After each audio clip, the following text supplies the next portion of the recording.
برتن مٹی کا لیتے ہیں تو بجا کے لیتے ہیں، اللہ فرماتے ہیں میں بھی بجا کے لیتا ہوں۔ احسب الناس ان یترکوا ان یقولوا آمنا وهم لا یفتنون، کیا لوگ گمان کرتے ہیں جنہوں نے کہہ دیا کہ ہم ایمان والے ہیں، کیا وہ آزمائے نہیں جائیں گے؟ وہ ضرور آزمائے جائیں گے۔ وَلَقَدْ فَتَنَّا الَّذِينَ مِن قَبْلِهِمْ، اس سے پہلے بھی ہم ایمان والوں کو آزما چکے ہیں۔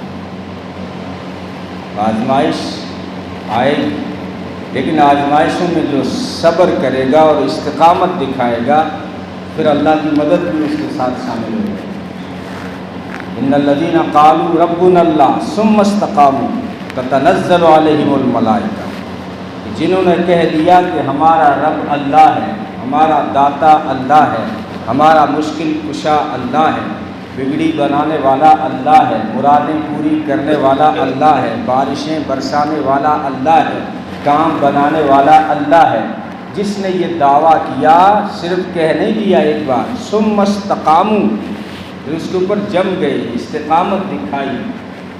صبر کے دو معنی ہوتے ہیں، ایک تو ہے کہ آنے والی مصیبتوں کا مقابلہ نہ کرے، خاموش ہو جائے، صبر کر لیں، یہ عام مفہوم ہے، لیکن ایک صبر کے دوسرے معنی ہے کہ جب انسان کے اوپر حالات آئے تو اعمال میں جم جائے، یہ اصل استقامت ہے۔ حالات اللہ کی طرف سے آتے ہیں اور ضروری نہیں کہ اللہ کی ناراضگی کی نشانی ہو، اللہ کبھی بھٹی میں ڈال کے بندے کو تیار بھی کرتے ہیں، اور اگر یہ صرف ناراضگی کی نشانی ہوتی تو نبیوں کو تو نہیں آزمایا جاتا، فرمایا سب سے زیادہ مصیبتیں نبیوں پہ آتی ہیں، اور پھر جو ان کے قریب تر ہوتا ہے اس پہ مصیبتیں آتی ہیں، یعنی آزمائشیں جو آتی ہیں۔ اللہ نے اپنے خلیل کو آزمایا، بلکہ پوچھا بھی کسی نے کہ یہ ابراہیم اللہ نے آپ کو دوست کیوں بنایا؟ نبی تو اور بھی بہت سارے تھے، لیکن خلیل تمہیں کہا کہ اللہ نے ایسے ہی خلیل نہیں بنایا، اللہ نے مجھ سے قربانیاں مانگی، اللہ نے مجھ سے وطن کی قربانی مانگی، میں نے وطن کو خیر آباد کہہ دیا، اللہ نے مجھ سے باپ کی قربانی مانگی، میں نے باپ کو الوداع کہہ دیا، قوم کی قربانی مانگی، قوم کو چھوڑ دیا، گورنری تھی ہماری، وزارت تھی، اس کو قربان کر دیا، اور پھر اللہ تعالیٰ نے بیٹے کی قربانی مانگی تو میں چھری لے کے تیار ہو گیا، اللہ نے مجھ سے جان کی قربانی مانگی تو میں نے جو ہے آتش نمرود میں پیش کر دی، اللہ نے مجھ سے مال کی قربانی مانگی تو میں نے سارا مال مہمانوں پہ لگا دیا۔ ان سارے مراحل سے گزرے، پھر اللہ نے کہا کہ میرا خلیل ابراہیم ہے، اور نبی نے فرمایا اگر اس دنیا میں کوئی میرا خلیل ہوتا ابو بکر ہوتا۔ کیوں؟ رشتہ دار تو علی زیادہ قریب ہے، یوں کیوں کہا کہ میرے دوست اگر ہوتے اس دنیا میں کسی کو بناتا یار تو ابو بکر کو بناتا، اور ابو بکر کو حالانکہ اتنے قریبی یار ہیں کہ قرآن نے معہ کہا ہے، محمد الرسول اللہ والذین معہ، وہ جو ہر وقت نبی کے ساتھ، جہاں کوئی نہیں، نبی کے علاوہ صرف ایک کی ضرورت تھی، وہاں کوئی اور نہیں آیا، ابو بکر آیا۔ ہجرت کے سفر میں رشتہ دار بھی تھے، ہاں علی کی بھی بڑی قربانی ہے کہ وہ بستر پہ سو گئے، کسی نے کہا موت کا بستر تھا، وہی تو زندگی کا بستر تھا، لیکن بظاہر موت نظر آ رہی تھی۔ ابو جہل کے غنڈے کھڑے تھے گھر کو گھیرے ہوئے، صبح جب چادر ہٹائی گئی کہ علی کہاں گئے؟ محمد رسول اللہ صلی اللہ علیہ وسلم کہاں گئے؟ کہا وہ تو چلے گئے۔ کہ کہاں گئے؟ کہ جہاں جانا تھا وہاں۔ کہ کہاں جانا تھا؟ کہاں جہاں چلے گئے وہیں جانا تھا۔ ایسا گول کیا ابو جہل کو کچھ سمجھ میں نہیں آیا۔ وہاں آ کے ابو بکر کے گھر پہنچے، حضرت اسما کو تھپڑ مارے، کہاں گئے؟ تیرے ابا کہاں گئے؟ محمد صلی اللہ علیہ وسلم کہاں گئے؟ کہ میں جانتی ہوں کہاں ہیں۔ علی نے تو کہا تھا چلے گئے، جہاں جانا تھا وہاں گئے۔ اسما نے کہا میں جانتی ہوں کہاں ہیں، غار کا پتہ جانتی تھی۔ ابو بکر کا سارا گھرانہ خدمت میں لگا ہوا تھا۔ اس لیے جب اللہ نے انسانوں کو دین کی محنت کی دعوت دی تو اس انداز سے دی کہ اللہ تنصروہ فقط نصرہ اللہ، اگر تم دین کی مدد نہیں کرو گے تو اللہ خود مدد کرے گا، تمہارا محتاج نہیں ہے، دین ہمارا محتاج نہیں ہے، ہم سے جو مطالبہ ہے وہ ہمارے فائدے کے لیے، اگر ہم محنت کریں گے تو ہمارا دین پہ چلنا آسان ہوگا، ماحول بنے گا، دین پہ چلنا آسان ہوگا، ہدایت بڑھے گی، اعمال کی توفیق بڑھے گی، ہمارا ہی فائدہ ہے، اگر ہم محنت نہیں کریں گے تو نقصان بھی ہمارا ہی۔ فرمایا اگر تم نہیں کرو گے الا تنصروہ، اگر تم مدد نہیں کرو گے میرے محبوب کی یا میرے دین کی، فقط نصرہ اللہ، اللہ خود مدد کرے گا۔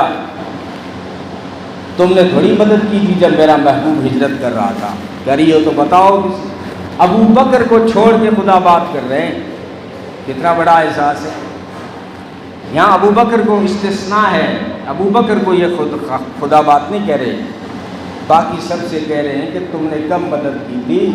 اذ اخرجہ الذین کفروا ثانی اثنین اذ ہما فی الغار، جب وہ دو میں سے دوسرا تھا اور غار میں تھا میرا محبوب، ہجرت میں بتاؤ تم نے کب مدد کی تھی میرے دین؟ اللہ نے مدد کی اور ایک ابو بکر کے ذریعے سے مدد کی۔ اذ یقول لصاحبہ لا تحزن ان اللہ معنا، جب وہ اپنے ساتھی سے کہہ رہے تھے کہ غم نہ کھائیں اللہ ہمارے ساتھ ہے۔ تو استقامت جمیں گے تو اس میں ہمارا فائدہ ہے، مجاہدے سے، محنت سے، کوشش کرنے سے راستے ہموار ہوتے ہیں، دنیا کے بھی اور آخرت کے بھی۔ والذین جاہدوا فینا لنہدینہم سبلنا، بہوچن کا سیوا لائے کہ اگر تم ہمارے راستے کی محنت کرو گے، مجاہدہ کرو گے، محنت کرو گے تو ہم سارے راستے کھول دیں گے۔ سارے کون سے؟ روزی کے بھی، پریشانیوں کو دور کرنے کے بھی، ٹینشن کو، دوسری جگہ کہہ رہے ہیں نا کہ وَمَن يَتَّقِ اللَّهَ يَجْعَل لَّهُ مَخْرَجًا، جو تقوی اختیار کرے گا اس سے ایگزٹنگ عطا کریں گے، نکال دیں گے اس کو۔ کس چیز سے نکالیں گے؟ پریشانیوں سے نکالیں گے، بے روزگاری سے اس کو نکال دیں گے، ٹینشن سے اس کو نکالیں گے، غم سے اس کو نکالیں گے، بے عزتی سے اس کو نکالیں گے۔ تو ہماری عزتوں کے اور ہمارے مسائل کا حل اللہ نے دین میں رکھا ہے۔ اگر تم اس پہ چلو گے دنیا میں جو ہے وقار ملے گا، عزت ملے گی، سکون ملے گا، اور آخرت جو ہمیشہ کا گھر ہے اس کی بڑی کامیابی ملے گی۔ لیکن کبھی کبھار آزمائشیں آ جاتی ہیں، آزمائشوں میں ڈرنا نہیں ہے، کمزور نہیں ہونا، پست نہیں ہونا، اپنے اعمال نہیں چھوڑنے، اپنے شعار اسلام کے نہیں چھوڑنے، اپنی آئیڈنٹی نہیں چھوڑنی، اپنی پہچان نہیں چھوڑنی، مسجدوں کی آبادی نہیں چھوڑنی، مکاتب کو نہیں چھوڑنا، قرآن کی تلاوت کو نہیں چھوڑنا، اذانوں کو نہیں چھوڑنا، تکبیرات کو نہیں چھوڑنا، دعوت کو نہیں چھوڑنا، تعلیم کو نہیں چھوڑنا، بلکہ اور زیادہ جمنا تھا جب آزمائش آئی تو۔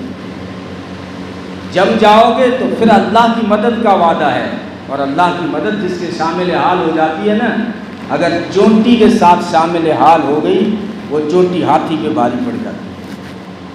اگر خدا کی مدد اگر لنگڑے مچھر کے ساتھ بھی ہو گئی تو نمرود سے پھر بھاری ہو جاتی ہے۔ تو ہم اللہ کی مدد کے محتاج ہیں، اور اللہ کی مدد لینے کے راستے یہی جو ہم اپناتے نہیں، صرف دعاؤں سے کام نہیں کرے گا۔ ہم اللہ کو تو کہہ دیتے ہیں اے اللہ موقع پہ بارش برسا، اور تو بھی تو موقع پہ اعمال کیا کر۔ خدا کو ہم اپنا پابند کرنا چاہتے ہیں، پھر شکوے کرتے ہیں کہ بارش نہیں کر رہا ہے۔ تو نے ٹائم پہ زکوٰۃ دی تھی، تو نے ٹائم پہ سجدے کیے تھے، جو اللہ کو کہہ رہا ہے۔ اس لیے مختصر بات یہ ہے کہ آزمائشیں کبھی اللہ کی طرف سے آ جائیں، بڑے بڑے نبی آزمائے گئے ہیں۔ قرآن نے کہا حسبتم ان تدخلوا الجنہ، کیا تم گمان کرتے ہو کہ جنت میں چلے جاؤ گے؟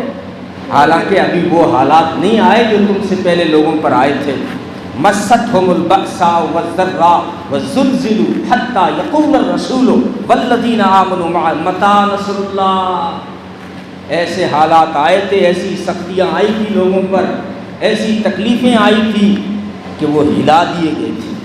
کیا ہوگا اب؟ یہاں تک کہ وقت کا نبی اور رسول بھی پکار اٹھا اور اس کے ساتھ میں لوگ جو تھے اہل ایمان وہ بھی پکار اٹھے متی نصر اللہ، اللہ کی مدد کب آئے گی؟ یہ حالات ہیں مسلمانوں کے، مدد کب آئے گی؟ لیکن جب سب سے امید سے انسان ناامید ہو کر، سب سے مایوس ہو کر ایک کو یقین کے ساتھ پکارتا ہے کہ اللہ کو، تو پھر مدد آتی ہے۔ کالا اب مدد قریب ہے، نصر اللہ قریب، اللہ کی مدد اب بہت قریب ہے۔ اور سورہ آل عمران میں بھی کہا کہ تم سمجھتے ہو کہ جنت میں چلے جاؤ گے، حالانکہ ابھی میں نے آزمایا ہی نہیں ہے، میں نے دیکھا ہی نہیں کون سے مجاہدہ کرتے ہیں اور کون سے استقامت دکھاتے ہیں۔ دیکھو اسلام کے احکام میں استقامت اصل ہے، چاہے بندہ کم رکعتیں پڑھ رہا ہے لیکن پابندی سے فرائض اور واجبات کو ادا کر رہا ہے، یہ اسلام کی نگاہ میں اچھا ہے۔ اور ایک بندہ شب قدر کو آ کے 100 نفل پڑھتا ہے اور فجر نہیں پڑھتا، یہ اسلام کی نگاہ میں اچھا نہیں۔ جمے رہو اعمال پہ، جتنے بھی اعمال ہو رہے ہیں اس کو استقامت ہی تو آگے بڑھائے گی، استقامت آپ کو ترقی کا زینہ دے گی۔